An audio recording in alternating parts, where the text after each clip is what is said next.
In Bolivia, a landlocked country located in South America and bordered by 5 countries, citizens are waiting in long queues outside of banks to buy US currency. This is because the central bank has stopped publishing data on its foreign currency reserves, raising concerns that it may not have enough hard cash to support the country's financial system and pay its debts. Experts say Bolivia is on the brink of an economic crisis.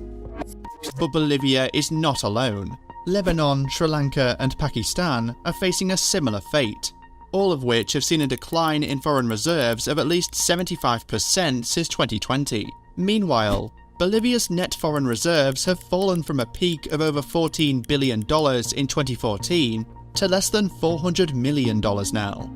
To understand why this is an issue for these countries, think in terms of imports versus exports, and, for the sake of simplicity, let's focus on the physical supply of dollars. When a country wants to buy goods, say cars, from Japan, it generally pays for those goods with US dollars because that is what Japan wants. Similarly, when they sell something to Japan, Japan will pay in dollars.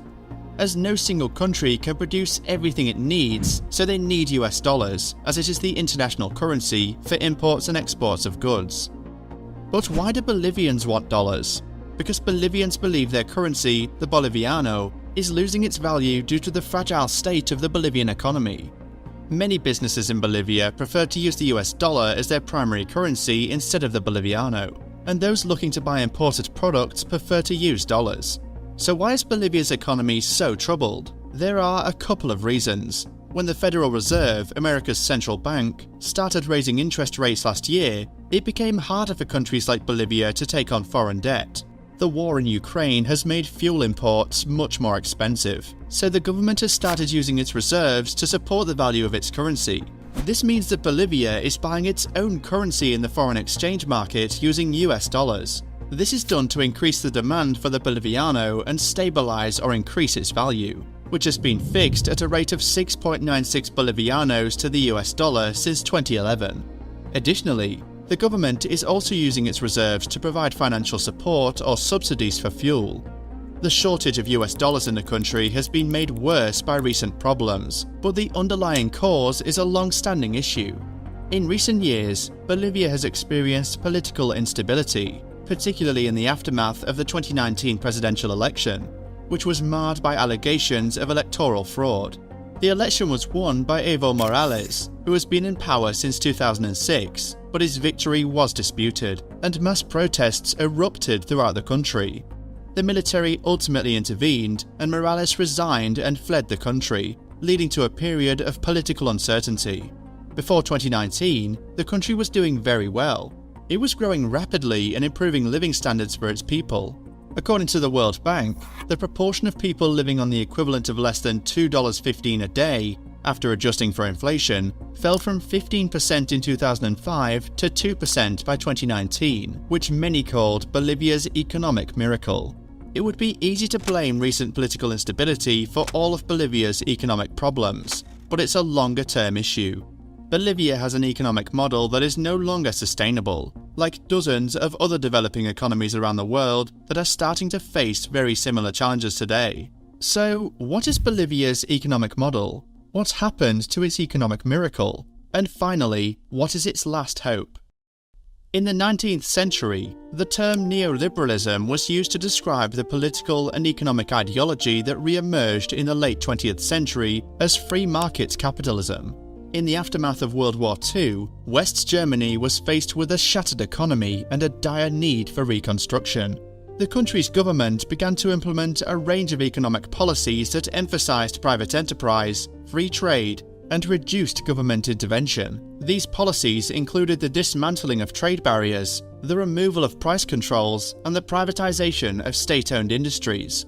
These policies led to a period of sustained economic growth in West Germany, which came to be known as the economic miracle. The success of this approach led to its adoption in other countries, including the United Kingdom, United States, and Latin America. In the 1980s, nearly all of Latin America transitioned away from state-led economic development policies to uncontrolled and extreme free market policies, or neoliberalism. This led to a severe economic crisis, with mounting foreign debt and out-of-control inflation in all of Latin America, including Bolivia. The Bolivian economy suffered massive job losses in the state oil company, industry, and mining. Output fell, children suffered malnutrition, and social crime increased.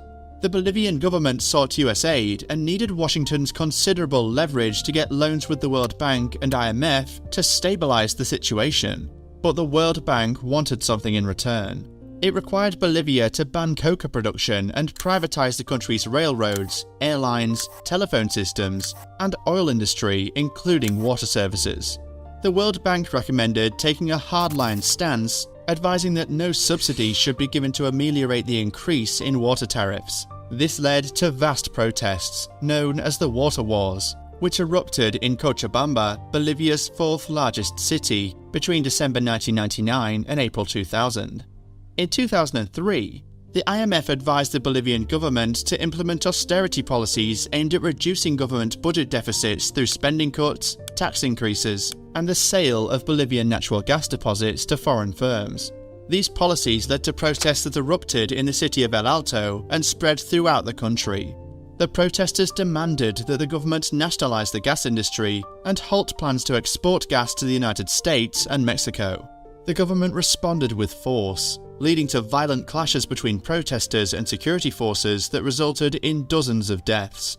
Directly or indirectly, the US played a crucial role in Bolivia's water and gas wars. Given the asymmetry between the two nations, the US has long used its considerable power advantages to compel Bolivia to bend to its wishes. It is possible that Bolivia could have moved to neoliberal policies on its own, but the unbending nature of the implementation of these measures was a result of US pressure, either directly or through the World Bank and the IMF. Neoliberalism created severe social pressures of mounting poverty and widespread unemployment, while the war on illegal drugs killed off the best available option for gainful employment. Therefore, it is fair to conclude that it was US power and US overreach that led to the emergence of Evo Morales, a strongman in Bolivia elected to the presidency in 2005. Soon after Evo Morales came to power, he nationalized the country's natural gas industry with the state company Yacimientos Petrolíferos Fiscales Bolivianos, or YBFB, and handed over majority control. Now, the state takes a bigger share of revenue from oil and gas companies than in any other country in Latin America. Bolivia enjoys the second largest natural gas reserves in Latin America after Venezuela, and so regaining control of this key resource was vital for the economic well-being of Bolivia. Morales struck it lucky during his tenure as gas prices doubled to record highs in 2006. This allowed Bolivia to accumulate the largest foreign reserves in its history. Foreign reserves rose from 10% of GDP in 2003 to 45% by 2015. Social spending under Morales on education, health, and poverty reduction increased by 45% from 2005 to 2012. Under his administration, Bolivia has increased public infrastructure spending 7 times over. These economic bonus and multiplier effects have grown the real GDP per person much faster over the last 8 years. For a while, things looked good in Bolivia still today. It has among the lowest inflation not just in the region, but in the world. And people said that Bolivia was going through an economic miracle, but in reality, the model wasn't sustainable. The government spent too much of its cash from natural gas on fuel subsidies, inefficient state firms, and propping up the exchange rate. Fuel prices have frozen many times since 2005. A litre of fuel costs around 54 cents in Bolivia, compared to around $1.31 in the rest of the world. The populist policies have inhibited foreign investment. In 1999, after the country's energy sector was privatized, annual net inflows of foreign direct investment as a share of GDP hit a peak of 12%. Over the past 5 years, it has averaged 0.1%. The tipping point came in 2014, when Bolivia's finances started to deteriorate, mainly because there was a big fall in gas production, but the government didn't scale back its policies. Instead, it piled on debts and used its reserves to fund things like subsidies or to pay for its currency pegs. In 2008, a fixed exchange rate was introduced, which since 2011 has been set at 6.96 Bolivianos per dollar. For a while, this kept inflation low, but now it has bottled up problems. Public debt has doubled since 2014. It's now around 80% of GDP, which is above the regional and world average and dangerously high for a lower middle-income country. Bolivia has been running persistent and large deficits for most of that time, so in the past year, it actually became a net importer of hydrocarbons, when it's usually exported loads of hydrocarbons. The main problem with Bolivia's economic model was that it was based only on commodity exports.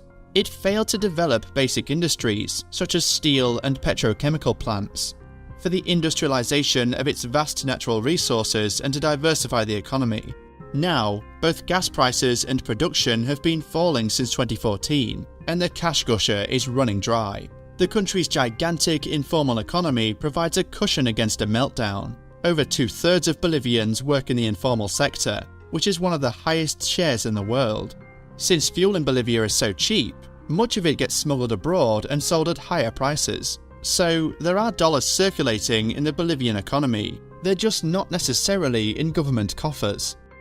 The final long-term hope for the government is lithium, which is used for things like batteries, smartphones and electric vehicles. Bolivia has the world's largest lithium brine resources, but it hasn't yet been able to sell any lithium at a commercial scale, and Bolivia's populist policies have turned off much needed investment. So there are these kinds of flashes of hope, and Bolivia might have a saviour in lithium, but it has very serious structural issues that have built up over the last 20 years, and those aren't going away anytime soon.